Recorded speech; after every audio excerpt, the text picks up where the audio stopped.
those units to continue to operate as long as possible. The current process is the company has the right to basically make the decision to retire those assets whenever they want, and then we go to the State Corporation Commission to determine why that was, we thought that decision was in the best interest of the ratepayers.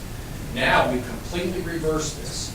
Now we have got to ask the State Corporation Commission in advance if they think that decision is proved in the public interest, and they will make that determination before we can do it. That is part of the way that we're protecting those assets moving forward. And any person, whether it's a manufacturer, whether it's environmental and businesses as well. So I'm very pleased that the Senator Wagner, excuse my southern accent. I'm from South Korea, where Senator Wagner has introduced a second.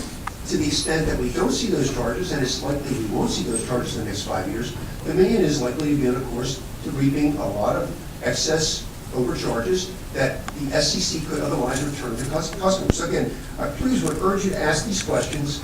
One is, what would the rate reduction be with the current overcharges and the current fuel charge, excess charge, fuel adjustment charge? And then what rates are they proposing to close? I mean, their IRP didn't have any plans to close. And then I guess lastly, I'll make this point too, is at the hearing we were at last week, AEP indicated they had no interest in being included in this bill. The bill didn't really affect them, and now they're included. I don't exactly know what that means, and I didn't hear any questions as to what that means. Does that mean that if they have overcharges too in the next 5 years, that they won't have to rebate those either?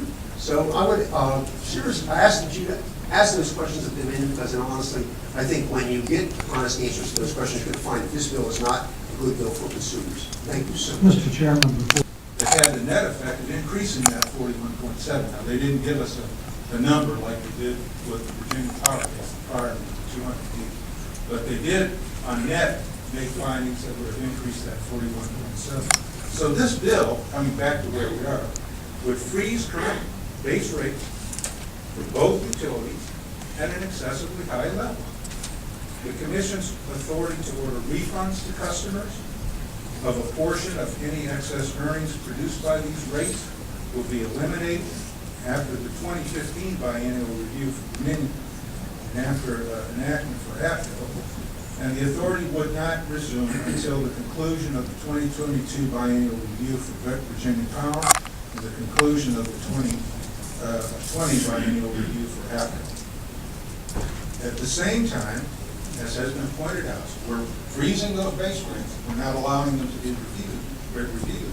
At the same time, the bill allows the other rates, the rider-related rates and the fuel rates, to be adjusted up or down, and for new riders to be approved to recover costs that qualify for rider treatment, such as the cost of new power plants, energy efficiency programs, and so forth.